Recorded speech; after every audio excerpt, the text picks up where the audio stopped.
Mas no direito você via cadeira de filosofia, quando entrou no seminário, Sim. continuou vendo a filosofia. Sim, sim. Mas e aí, porque ainda eu fiquei nessa dúvida, porque que na formação do padre você vê a filosofia e não apenas a teologia. A filosofia primeiro, né? É. Eu vou dar essa resposta a partir do primeiro concílio da igreja, o concílio de Nicéia. O concílio de Nicéia aconteceu em 313 da era cristã.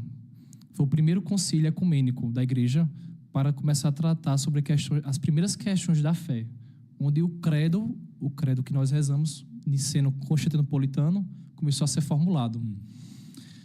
Os padres conciliares de Nicéia, eles estavam querendo tentar defender a divindade de Jesus, porque houve um herege que se chamava Ário, e ele começava a pregar dizendo que o Logos, que é a palavra eterna, Jesus, não era da mesma natureza que o Pai. Ele seria somente uma criatura. E nós sabemos que Jesus é Deus. Mas começou a disseminar no seio do cristianismo essa heresia, né, que Jesus não era Deus. Nessa época o cristianismo ainda era perseguido por Roma ou já estava perdido? Já era. Já tinha perseguição, foi o período da perseguição. Certo.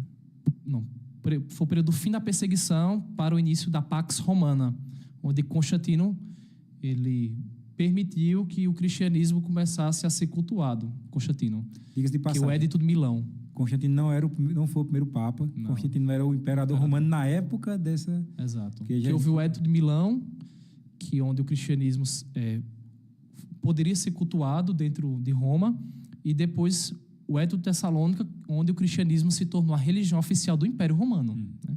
Foram dois episódios diferentes. Mas vamos lá. Para tentar defender esse argumento, o Logos é ou não é da mesma natureza que o Pai? Jesus é ou não é da mesma natureza que o Pai? Então os padres se reuniram e, claro, os padres conciliares, quando digo os padres conciliares, eram os bispos da época. Eles tentaram formular uma palavra para tentar justificar isso, que causou problema, porque normalmente pensaria que seria uma palavra do ramo da teologia, uma palavra que a gente pega na Bíblia e a gente usa como argumento de defesa, como apologética. E eles utilizavam a palavra da filosofia para tentar justificar uma questão da teologia. O nome da palavra era homoousios, que significa consubstancial. Ou seja, para dizer que o Logos era da mesma natureza que o Pai. Ou seja, os padres pegaram um termo aristotélico, da filosofia de Aristóteles, para tentar justificar uma questão da teologia. Eles utilizaram uma ferramenta, digamos assim, pagã, para Exato, auxiliar num problema cristão. Exato. E a gente pode dizer que o cristianismo sofreu influência também do paganismo, quer queira ou não. Antes de Roma, antes de Cristo, houve um movimento que nós chamamos helenismo, que foi um movimento promovido por Alexandre Magno, que manifestou-se por uma miscigenação de culturas.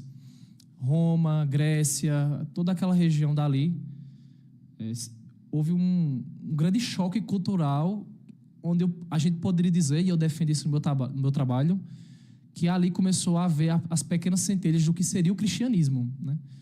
Nós dizemos que o cristianismo ele é judaico-cristão, né? Nós somos uma religião da herança judaica. Inclusive, o próprio Papa Bento XVI disse que nós não temos uma missão junto ao povo judeu, porque eles são os nossos pais na fé. São os pais da primeira aliança, né? Sim. Então, nós somos uma religião da herança. Mas foi uma herança de ruptura, quer queira ou não, né? Porque Jesus ele vem também para fazer essa ruptura com as leis que eram rígidas demais, que não libertavam o povo, mas aprisionavam, né? Mas voltando à nossa questão, né, da filosofia.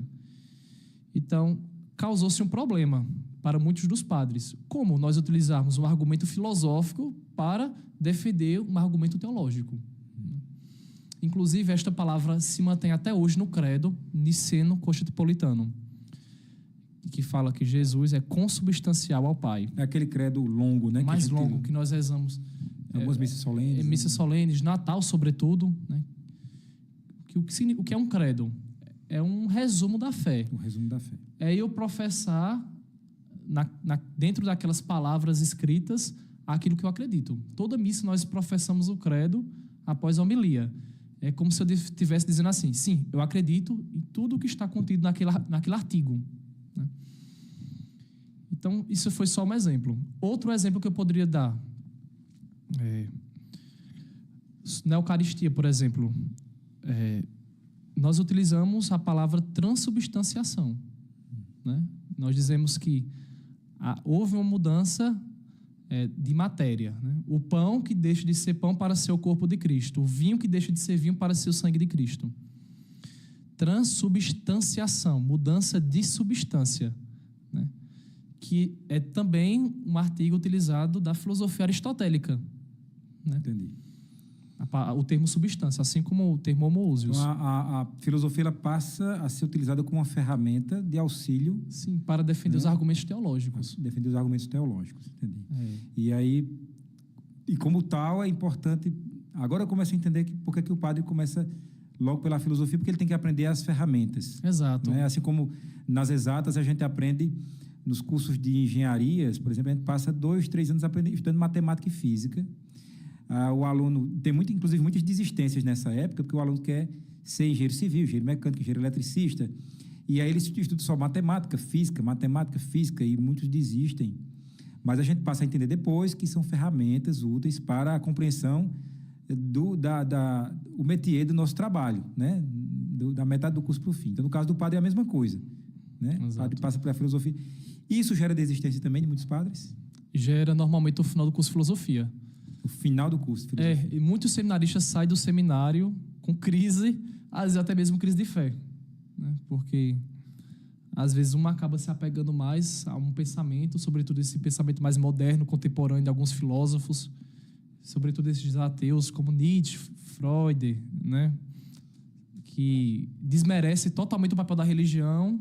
Né? Freud diz que a religião é como se fosse um retorno, um retardo à nossa infância intelectual. Né? Feuerbach diz que a religião é como se fosse um anestesiante. Marx fala, por exemplo, que a religião é como se fosse o ópio do povo. Sim, é uma droga é bem famosa. Uma droga que também é anestesiante, né? E para a gente entender também, porque a filosofia nesse contexto da Bíblia, né?